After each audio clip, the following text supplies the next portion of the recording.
Seven wonders के नाम सुनते ही हमारे मन में जिस वंडर का ख्याल सबसे पहले आता है और जिसके बारे में रविंद्रनाथ टैगोर ने बोला था, वक्त के गाल पर एक आंसू।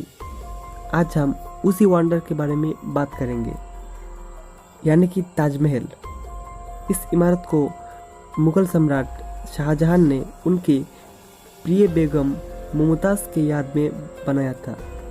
इस महल को बनाने में करीब 20 साल का वक्त लगा था, लेकिन इस इमारत की कई सारी सच्चाई है जो आप नहीं जानते।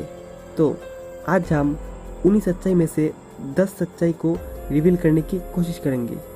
तो चलिए शुरू करते हैं।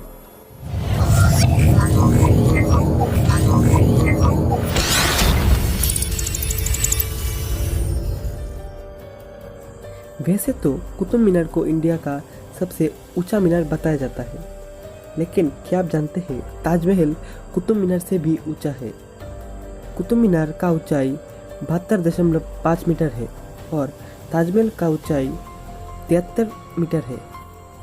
क्या आप जानते हैं कि शाहजहां ने ताजमहल की खूबसूरती देखकर अपने लिए भी एक काला ताजमहल बनाने के लिए सोचा था, लेकिन उनका सपना कभी पूरा ना हो सका, क्योंकि वो काला ताजमहल बनाए उससे पहले ही उनके बेटे औरंगजेब ने आगरा पर हमला कर दिया और अपने ही पिता को बंदी बना लिया। ताजमहल के बारे में एक और सच्चाई है। कुछ लोग मानते हैं कि ताजमहल बनाने के बाद शाहजहां ने सभी कारीगरों का हाथ काट दिया था, लेकिन कुछ लोग मानते हैं कि शाहजहां ने ऐसा कुछ भी नहीं किया, लेकिन शाहजहां ने एक एग्रीमेंट पर उन सभी लोगों का साइन लिया था कि वो कभी ऐसी इमारत ना बना पाए और उनकी पूरी ज़िंदगी के लिए कुछ पैसे दिया था। क्या आप जानते हैं कि ताजमहल की छत पर एक छेद है? कुछ लोगों का मानना है कि जब बादशाह ने कारीगरों का हाथ काटने के लिए सोचा था, तभी उन्होंने बादशाह से बदला लेने के लिए वो छेद रख दिया था, ताकि वो इमारत कुछ ज़्यादा दिनों तक टिक नहीं पाए और गिर जाए। इसकी वजह से आज भी बारिश के मौसम पर ताजमहल के ऊपर से कुछ पानी गिरता है।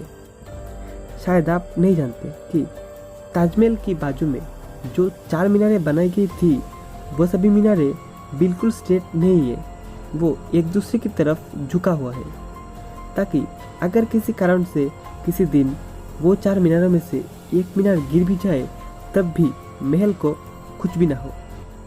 वर्ल्ड वार 2 से लेकर 1965 और 1971 में जो इंडिया पाकिस्तान के बीच वार हुआ था, उस समय सरकार ने ताजमहल को बाम्बू से घेर दिया था, ताकि दुश्मन ताजमहल पर हमला ना कर सके।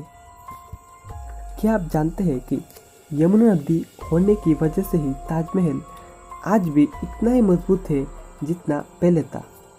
ताजमहल को एक ऐसे आधार पर बनाया गया था जहां पर लकड़ी का इस्तेमाल किया गया था, और वो लकड़ी ऐसा था कि जहां पर पानी मिले वो और ज़्यादा मजबूत हो।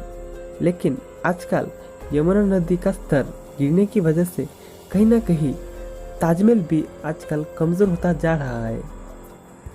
अगर आपने ताजमहल को बहुत ही करीब से देखा है, तो आप उसके पत्थरों की खूबसूरती के बारे में तो जानते ही होंगे।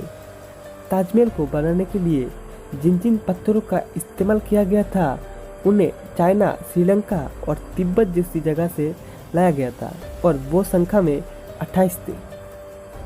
और अगर आप ताजमहल को ध्यान से देखेंगे तो आप देखेंगे कि ताजमहल के बाहर जो फुव्वारे लगाए गए हैं, वो सभी एक साथ काम करते हैं, लेकिन ऐसा किसी मशीन की वजह से नहीं है जो आज इस्तेमाल किया जाता है, बल्कि उन सब फुव्वारों के नीचे एक टैंक है जिसकी वजह से वो सभी एक साथ काम करते हैं। शायद आप नहीं जानते कि ताजमहल का कलर चेंज होते रहता है, और वो चेंजेस समय के साथ साथ होते रहता है। सुबह अगर आप ताजमहल को देखें तो वो गुलाबी रंग का होगा, और अगर आप ताजमहल को शाम को देखें तो वो दूधिया सफ़ेद रंग का हो जाएगा, और अगर आप ताजमहल को रात में देखें तो वो सुनहरे रंग का हो जाएगा। ताजमहल की और बहुत सारे रहस्य हैं जिसके बारे में आज तक कोई नहीं जानता और शायद ही कोई जान पाएगा। तो मिलते हैं हमारे 7 वंडर सीरीज के अगले वीडियो में, जहाँ पर हम किसी और वंडर के रहस्य को सुलझाने की कोशिश करेंगे। तब तक के लिए गुड बाय।